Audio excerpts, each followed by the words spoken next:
What's going on, Keeping It Real family? As always, your boy Diamond Kesawn on the line have one of the great up-and-coming comedians, Mr. McGowan. What's going on, sir? What's going on? What's going on? I'm really honored to be here. And it's an honor to have you, of course. So, Mr. McGowan, what is really... Let me just say this. For those viewers who don't know, please introduce yourself to everyone. Oh, okay. My name is McGowan. I'm from the Bronx, New York. Comedian. I've been at it for 3 years. Also host of Sports Section Serial on DSL Radio on Thursday night. And that's what it is. That's what it is. Now, Mr. McGowan, please tell us, how did you get started in the industry with being a comedian? Oh, man, it's funny. Honestly, I was at rock bottom with my life. I was splitting up with my wife. I had got fired from my job. I had a lot of time on my hands. And one of my friends said to me, you should try something new, something different, You don't have nothing to lose. Try something you always wanted to do before. So I sat around, thought about it for a while. I always liked comedy. I always loved, comedic movies and stuff like that. So I called around for a few spots that did comedy, and that's what I did. And I invited, I was on something. I don't know what I was on. I invited everybody, all my friends, family. We went out to the show, and honestly, I killed it. And that's where I'm at now. Like, if it wasn't for that show and killing it, I wouldn't be talking to you guys right now. Y'all wouldn't even be interested in speaking to me. I know that's right. So tell me this. I've always wanted to know. I have a great appreciation for comedic talents who are able to go on stage in front of an entire room and truly kill it. What kind of preparation goes into putting together a set to bring it to an audience, especially when you don't always know who your audience may be? Oh, well, you know what? It's as every show you do, you learn more and more with every show. That's why every comedian who starts out has to get on stage as much as they can. When you walk in a room, you want to be there first. You want to be there a little early so you get a vibe of the room, see what kind of people coming in, so you can get the feel for the energy. If it's an older crowd, you're like, okay, I'm not gonna try to curse as much. If it's a crowd a little younger, maybe your age, you're like, okay. If you feel like there's a hood crowd, fitted hats, tight jeans on the women, things like that, you're like, okay, let me go with some real hood jokes or black jokes, whatever it may be. So the preparation is, one, to be there early, and two, just, like I said, just take it all in. And one thing is nervousness, which is always going to be an issue. If you're not nervous, you're not normal. So, you just try to calm yourself down and just remember your stuff. And when you get up there, have fun. Definitely have fun. Now, for McGowan, where do you pull from? Do you pull from your personal life, from the lives of your friends? Where do you get your personal material from? I consider myself an observational comic. So it's a majority, I say 90% of it is my life and what I see. Everything else is just like maybe my friends and things like that. But the stuff that I know is walking down the street. Now, on a personal tip for comedian McGowan, I need two names from you. One being an old school comedic talent who you admire, and one being a new school comedic talent that you admire.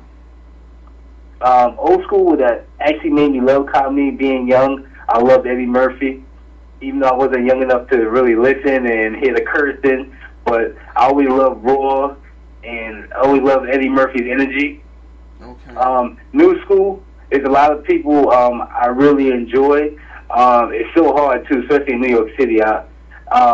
Not to be biased, but I have some of my favorites from New York who I know like personally, and I would say, you put me on the spot. Definitely. I would say I like comics who can make your stomach hurt by laughing so hard. So I would say a Mike Yard or Kareem Green. Now, are there any big misconceptions about comedians that you need to clear up, or is it truly what you see in here is what you get? One of the biggest misconceptions is that comedians, that we're all happy. A majority of the time, we're some miserable people. Wow. Like I said, I started comedy when I was rock bottom. I was in a mentally, emotionally, I was really in a bad place. But it became a release for me. But yeah, we don't walk around smiling all the time. And just for people to know, don't ever walk up to a comedian and tell me a joke. Like, that's just, yeah, you know, it's just like, all right, if I was a cop, would you want me to just come out and shoot you? You know what I'm saying? Gosh. That is the worst thing to say to a comedian. Definitely. Now, so we can build your brand in the DMV area, how can we listen to your radio show? Every Thursday night, 8:30 to 10:30, I'm on dslradio.us. D's and David, S and Sam, L as and Larry. Radio.us, and stands for Developmental Sound Lab.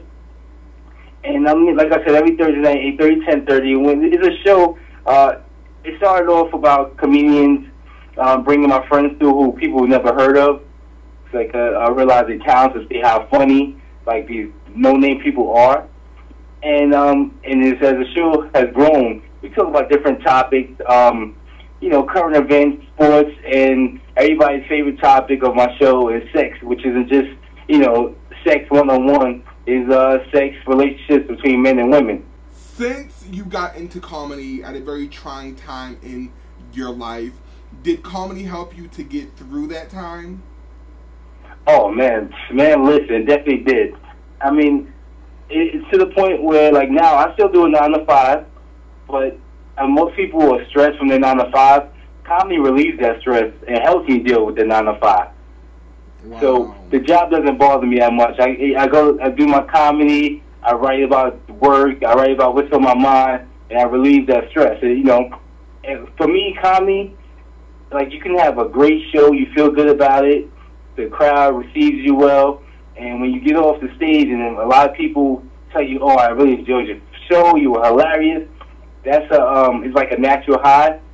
It's kind of like when people go to church to get the Holy Ghost. That's what the comedy does for me. Okay. So tell me, for those viewers who don't know, can we find you on Facebook, Twitter, MySpace, your space, what space? Where can we find you at? Hey, look, I'm on nobody's face. I'm on Facebook, nobody else's face. You can check me out. I'm on Black Planet under my father's name. Oh my gosh! Wait, I don't do Black Planet no more? I'm the only one? It's 2011. No, seriously, no. I'm definitely on Facebook, LeVon McGowan. L-E is apostrophe capital R-O-N-N. McGowan, M-C-G-O-W-A-N. And definitely on Twitter at Comedian LeVon. That easy, Comedian LeVon. And, you know, please follow me. And if you follow me, don't just follow me. That's considered a stalker. Like, talk to me, you know? Say hello. But I heard that you don't talk back on Twitter. How about that?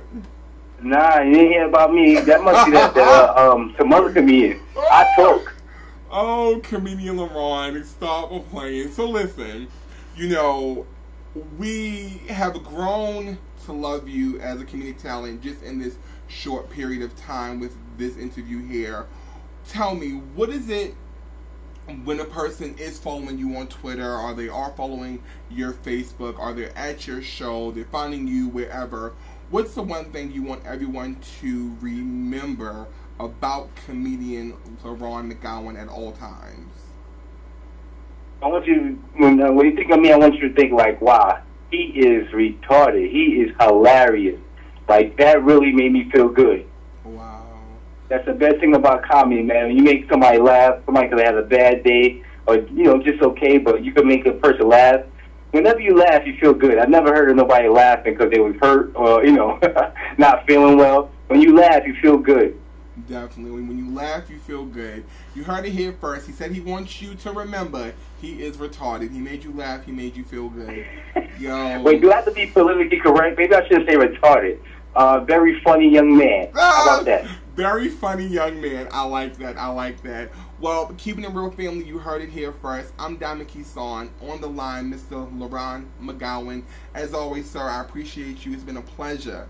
And Diamond, thank you for having me. I'm like really honored that y'all would interview me and, you know, take your time out to hit me up and say, yo, we want to interview you. I appreciate that. Always. You know, we keep it in the family. We appreciate you. Check him out. Again, as he said, Twitter, comedian LeBron, L-E'_RONN, Facebook, LeBron McGowan. You already know. I'm Diamond Kesawn, and that's Keeping It Real.